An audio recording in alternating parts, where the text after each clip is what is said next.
Hi friends, welcome to ತನು ಸ್ವಯಂ ಅಡುಗೆ. ಇವತ್ತಿನ ದಿನ ಬೆಲ್ಲವನ್ನು ಬಳಸ್ಕೊಂಡು ಆರೋಗ್ಯಕರವಾಗಿ ಒಂದು ಸ್ವೀಟ್ ರೆಸಿಪಿ ಮಾಡೋದು ತೋರಿಸ್ತೀನಿ. ತುಂಬಾ ಟೇಸ್ಟಿಯಾಗಿರುತ್ತೆ. ಖಂಡಿತ ವಿಡಿಯೋ ನೋಡಾದ್ಮೇಲೆ ನೀವು ಕೂಡ ನಿಮ್ಮ ಮನೆಯಲ್ಲಿ ಮಾಡ್ಕೊಳ್ಳಿ. ಇದಕ್ಕೆ ನೋಡಿ 1 ಕಪ್ ಅಷ್ಟು ಅಕ್ಕಿನ 1 2 ರಿಂದ 3 ಸರಿ ವಾಶ್ ಮಾಡ್ಕೊಂಡು ಇಟ್ಕೊಂಡಿದ್ದೀನಿ. ಸೈಡಲ್ಲಿ ಎತ್ತಿಟ್ಕೊಳ್ಳೋಣ. ಇವಾಗ ಮತ್ತೊಂದು ಮಿಕ್ಸಿಂಗ್ ಬೌಲ್ಗೆ 1.5 ಕಪ್ ಆಗುವಷ್ಟು ಬೆಲ್ಲವನ್ನು ಹಾಕ್ಕೊಳ್ತಾ ಇದ್ದೀನಿ. ಬೆಲ್ಲನ ಪೌಡರ್ ಮಾಡ್ಕೊಂಡು ಹಾಕ್ಕೊಳ್ತಾ ಇದ್ದೀನಿ. 1 ಕಪ್ ಅಷ್ಟು ಅಕ್ಕಿಗೆ 1.5 ಕಪ್ ಅಷ್ಟು ಬೆಲ್ಲನ ಬಳಸ್ತಾ ಇದ್ದೀನಿ. ಸ್ವೀಟ್ ಜಾಸ್ತಿ ತಿನ್ನೋರು 2 ಕಪ್ ಅಷ್ಟು ನೀವು ಬೆಲ್ಲವನ್ನು ಬಳಸ್ಬೋದು. ಇದಕ್ಕೆ 1.5 ಗ್ಲಾಸ್ ಅಷ್ಟು ನೀರು ಹಾಕ್ಕೊಂಡು ಕ್ಲೀನಾಗಿ ಬೆಲ್ಲವನ್ನು ನೀರಲ್ಲಿ ಕರಗಿಸ್ಕೊಳ್ಬೇಕು. ನೋಡಿ, ಈ ಥರ ಚೆನ್ನಾಗಿ ಕರಗಿಸ್ಕೊಳ್ಳಿ ಬೆಲ್ಲನ. ಇವಾಗ ಸೈಡಲ್ಲಿ ಎತ್ತಿಟ್ಕೊಳ್ಳೋಣ. ಇದನ್ನು ಒಂದು ಕುಕ್ಕರನ್ನು ಬಿಸಿ ಇಟ್ಕೊಂಡಿದ್ದೀನಿ. ಕುಕ್ಕರ್ನಲ್ಲಿ ಮಾಡ್ಕೊಳ್ತಿರೋದ್ರಿಂದ ಒಂದು 3 ರಿಂದ 4 ಟೇಬಲ್ ಸ್ಪೂನ್ ಅಷ್ಟು ತುಪ್ಪವನ್ನು ಹಾಕ್ಕೊಳ್ತಾ ಇದ್ದೀನಿ. ತುಪ್ಪ ಚೆನ್ನಾಗಿ ಕಾದಾದಮೇಲೆ 2 ಏಲಕ್ಕಿ ಹಾಗೆ ಒಂದು 3 ಲವಂಗ ಹಾಕ್ಕೊಂಡಿದ್ದೀನಿ. ಹಾಗೆಯೇ ಡ್ರೈ ಫ್ರೂಟ್ಸು ಗೋಡಂಬಿ ಹಾಗೆ ಬಾದಾಮಿ ಎಲ್ಲ ಹಾಕ್ಕೊಂಡಿದ್ದೀನಿ. ಪಿಸ್ತಾ ಸಣ್ಣದಾಗಿ ಕಟ್ ಮಾಡ್ಕೊಂಡು ಹಾಕ್ಕೊಂಡಿದ್ದೀನಿ. ಡ್ರೈ ಫ್ರೂಟ್ಸ್ ಏನಿದೆ ಆಪ್ಷನಲ್ಲು ಇದ್ದರೆ ಹಾಕ್ಕೊಳ್ಳಿ, ಸ್ವಲ್ಪ ಕೂಡ ಹಾಕಿದ್ರು ನಡೆಯುತ್ತೆ. ಡ್ರೈ ಫ್ರೂಟ್ಸ್ ಇಲ್ಲ ಅಂದರೆ ಕಡಲೆ ಬೀಜನ ಸಿಪ್ಪೆ ತೆಗೆದು ಚೆನ್ನಾಗಿ ಹುರಿದು ಹಾಕ್ಕೊಳ್ಬೋದು, ಚೆನ್ನಾಗಾಗುತ್ತೆ ಅದು ಕೂಡ. ನಾನಿಲ್ಲಿ ದ್ರಾಕ್ಷಿ ಕೂಡ ಹಾಕ್ಕೊಂಡಿದ್ದೀನಿ, ಅರ್ಧ ಕಪ್ ಆಗೋಷ್ಟು. ಹಾಗೆ ಒಣ ಕೊಬ್ಬರಿನ ಸಣ್ಣ ಸಣ್ಣ ಪೀಸ್ಗಳನ್ನು ಕಟ್ ಮಾಡಿಕೊಂಡು 1 ಟೇಬಲ್ ಸ್ಪೂನ್ ಆಗೋಷ್ಟು ಒಣ ಕೊಬ್ಬರಿನ ಹಾಕ್ಕೊಂಡಿದ್ದೀನಿ. ಇದನ್ನು ಕೂಡ ಕೆಂಪಗಾಗೋವರೆಗೂ ಹುರಿಬೇಕು ತುಪ್ಪದಲ್ಲಿ. ಇವಾಗ ನೋಡ್ತಿರ್ಬೋದು ಕಲರ್ ಯಾವ ರೀತಿ ಚೇಂಜ್ ಆಗ್ತಾ ಇದೆ ಅಂತ. ಈ ಥರ ಚೆನ್ನಾಗಿ ಹುರಿಬೇಕು. ಚೆನ್ನಾಗಿ ಹುರಿದಾದ್ಮೇಲೆ ನಾವು ಆವಾಗಲೇ ತೊಳೆದಿಟ್ಕೊಂಡಂಥ ಅಕ್ಕಿ ಏನಿದೆ ನೋಡಿ, ಅದನ್ನು ಹಾಕ್ಕೊಂಡು ಈ ತುಪ್ಪದಲ್ಲಿ ಒಂದು 2 ನಿಮಿಷ ಕೈ ಬಿಡ್ದಾಗೆ ಹುರ್ಕೊಳ್ಬೇಕು. ಆವಾಗಲೇ ಈ ಟೇಸ್ಟಿಯಾಗಿ ಬರುತ್ತೆ ಈ ಸ್ವೀಟು. ಅಕ್ಕಿ ಹುರಿದೇನೆ ಹಾಗೆ ಮಾಡಬೇಡಿ, ಚೆನ್ನಾಗಿ ಬರಲ್ಲ, ಉದುರಾಗಿ ಬರಲ್ಲ. ಹಾಗೆಯೇ ಟೇಸ್ಟ್ ಕೂಡ ಸ್ವಲ್ಪ ಡಿಫ್ರೆಂಟ್ ಆಗುತ್ತೆ ಹುರಿದೆ ಮಾಡಿದ್ರೆ. ಇವಾಗ ನೋಡ್ತಿರ್ಬೋದು ಚೆನ್ನಾಗಿ ಹುರ್ಕೊಂಡಾಗಿದೆ. ತಳ ಕೂಡ ನೋಡಿ ಹಿಡಿತಾ ಇಲ್ಲ. ತುಪ್ಪದಲ್ಲಿ ಎಷ್ಟು ಚೆನ್ನಾಗಿ ನೀವು ಅಕ್ಕಿ ಹುರಿತೀರೋ ಅಷ್ಟು ಚೆನ್ನಾಗಿ ಟೇಸ್ಟ್ ಬರುತ್ತೆ ಸ್ವೀಟು.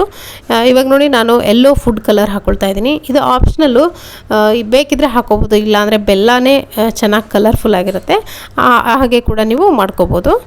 ಇವಾಗ ನಾನು ಯೆಲ್ಲೋ ಕಲರ್ ಹಾಕ್ಕೊಂಡಿದ್ದೀನಿ. ಹಾಕ್ಕೊಂಡು ಚೆನ್ನಾಗಿ ಅಕ್ಕಿ ಜೊತೆ ಈ ಥರ ಮಿಕ್ಸ್ ಮಾಡ್ಕೊಳ್ತಾ ಮತ್ತೆ ಹುರ್ಕೊಳ್ತೀನಿ. ಒಂದು ಅರ್ಧ ನಿಮಿಷ ಹುರಿದ್ರೆ ಸಾಕು. ಈ ಕಲರ್ ಏನಿದೆ ಮಿಕ್ಸ್ ಆಗೋವರೆಗೂ ಹುರಿದ್ರೆ ಸಾಕು.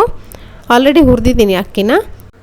ಇವಾಗ ನಾವು ಆವಾಗಲೇ ಬೆಲ್ಲವನ್ನು ಕರಗಿಸಿ ಇಟ್ಕೊಂಡಂಥ ನೀರೇನಿದೆ ನೋಡಿ, ಆ ನೀರನ್ನು ಈ ಥರ ಸೋಸ್ಕೊಂಡು ಹಾಕ್ಕೊಳ್ಳಿ. ಯಾಕಂದರೆ ಬೆಲ್ಲದಲ್ಲಿ ಸುಮಾರು ಕಸಗಳಿರುತ್ತೆ. ಹಾಗಾಗಿ ಈ ಥರ ಹಾಕೋದ್ರಿಂದ ಕಸಗಳೆಲ್ಲ ಸಪ್ರೇಟ್ ಆಗುತ್ತೆ. ನೋಡಿ, ಈ ಥರ ಬೆಲ್ಲದ ನೀರೇನಿದೆ ಅದನ್ನು ಹಾಕ್ಕೊಂಡಿದ್ದೀನಿ. ನಿಮಗೆ ಈ ಅಕ್ಕಿಗೆ ಈ ನೀರು ಕಡಿಮೆ ಅಂತ ಅನ್ನಿಸ್ತು ಅಂದರೆ ಮೇಲ್ಗಡೆ ಮತ್ತೆ ನೀವು ನೀರನ್ನು ಹಾಕೋಬೋದು. ಅಥವಾ ಸ್ವೀಟ್ ನಿಮಗೆ ಕಡಿಮೆ ಅನ್ನಿಸ್ತು ಅಂದರೆ ಮತ್ತೆ ಇಲ್ಲಿ ಬೆಲ್ಲದ ನೀರನ್ನು ಸೇರಿಸ್ಕೊಳ್ಬೋದು. ಅಥವಾ ನಿಮ್ಮ ಕೆಲವೊಂದು ಕಡೆ ಬೆಲ್ಲ ಕ್ಲೀನಾಗಿರೋ ಸಿಗುತ್ತೆ, ಡೈರೆಕ್ಟಾಗಿ ಬೆಲ್ಲವನ್ನೇ ಸೇರಿಸ್ಕೊಳ್ಬೋದು.